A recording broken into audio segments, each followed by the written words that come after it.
Hi everyone, welcome back to IELTS with Rashid. In today's video, we're going to learn how to deal with map questions of listening module. Let's dive in.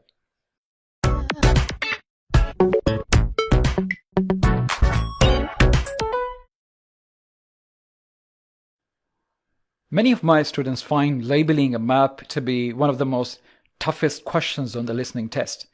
This is because you have to pay very close attention to directions on the map, and if you get lost, you might do really badly on the whole section of the IELTS listening test. But don't worry, I'm going to give you some easy way of going about it, and these questions will be just like a breeze. Let's get going. So this is our plan of the video. You'll first get a quick overview of this type of question, and then I will show you the kind of vocabulary and expressions you will need to do well on it. And then I'll give you very important tips to make these questions a walk in the park, and finally one example with its overview. This map labeling question is common in IELTS listening section 2, but it can also appear in section 3. Alright, so what is a map question and what types of skills are evaluated or judged? It's similar to a guided tour, and in the questions you need to be able to deal with and understand directions and find locations. So the aim in labeling a map is to connect the information that you hear in the listening to the gaps in the map. This question looks like this. In some maps you are given a list of words and you have to choose the correct word to fit in the map. Other times you will be just given some gaps and you need to listen to and choose the right word from the listening audio. You'll get 30 seconds to read the questions before you listen to the audio. Let's quickly have a look at the kind of language that is used in this type of question.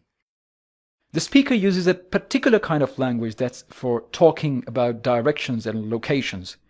You must have that vocabulary to understand correctly where the speaker is leading you to. Where the speaker says go across or on the opposite side, you must know where to look on the map to stay on the track. Pause the video here and have a look at the list here. Okay, so now let's move to some of the tips that can help you improve your score in this type of question. First off, read the instructions very carefully so that you know what you need to do and the maximum number of words and or numbers that you can use. In this case, this example, you don't have to write any words.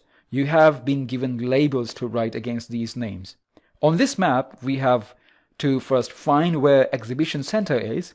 That's our first question. And then we have to hear where High Street is. We'll write down these labels A, B, or C as our answers.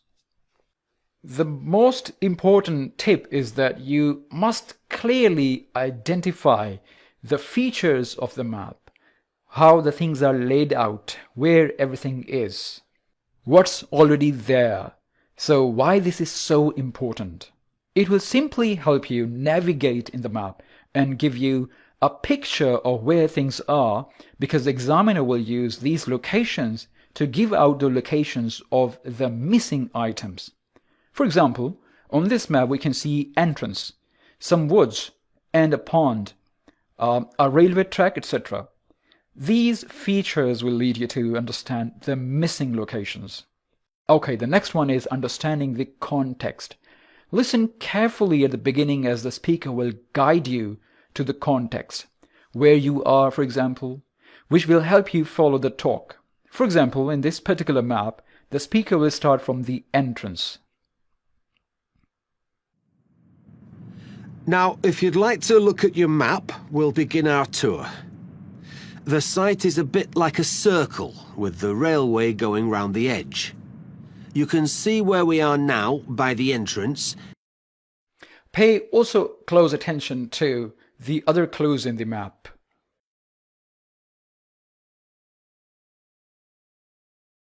South, east, and west are. This means it is likely that these phrases will be used to direct you.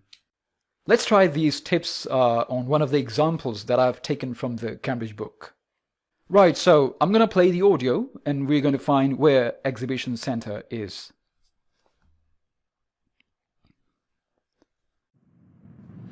Now, if you'd like to look at your map, we'll begin our tour. The site is a bit like a circle with the railway going round the edge. You can see where we are now by the entrance, and we're going to start by walking to the high street. We'll go to the crossroads in the middle of the map and go straight on, making our way between two buildings on either side of the path. The larger one is an exhibition centre, but it's not open today, unfortunately. The speaker begins with the entrance, so now we know where we are and where we have to start. This is the crossroad, and he says go straight on, so we go along between the two buildings. It's clear that the speaker is referring to these two buildings. He says that the larger one is exhibition center, so this is our first answer. Did you see how we got to this answer? If we hadn't identified the beginning where the entrance is and where the crossroad is, we would probably be lost and miss out our answer.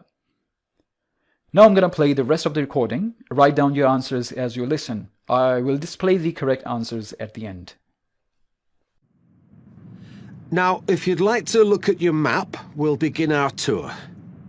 The site is a bit like a circle with the railway going round the edge. You can see where we are now by the entrance, and we're going to start by walking to the high street. We'll go to the crossroads in the middle of the map and go straight on, making our way between two buildings on either side of the path. The larger one is an exhibition centre, but it's not open today, unfortunately. The other building is offices. The path leads directly to the High Street building, which is at the opposite side of the site to the entrance. Here you're free to wander around and take a ride up and down on a tram. We'll then take the path which follows the railway line and crosses it to the farm. If you wish, you can have tea in the farmhouse, and there'll be time to look at the animals and the machinery. Then we cross the railway line again and visit our special attraction, which is the coal mine. It's just in front of us, here at the entrance. We'll return to the crossroads and walk through a small wooded area to the manor house. This is one of the original buildings on the site and belonged to a wealthy farmer. You can look round the house and gardens and talk to our guides who can tell you what it was like to live there. We will then follow a path which goes past the pond and will take us to the railway station, which is situated between the path and the railway line. Finally, we'll take the steam train back around the site, passing alongside the high street and the coal mine back to the entrance. So, if you'd like to follow me... Yes.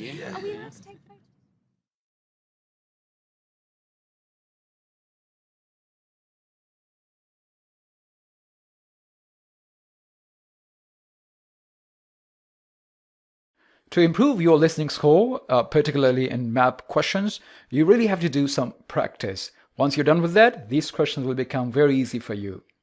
They just require a little practice until you get used to them. This is Rashid, and I'll see you in the next video.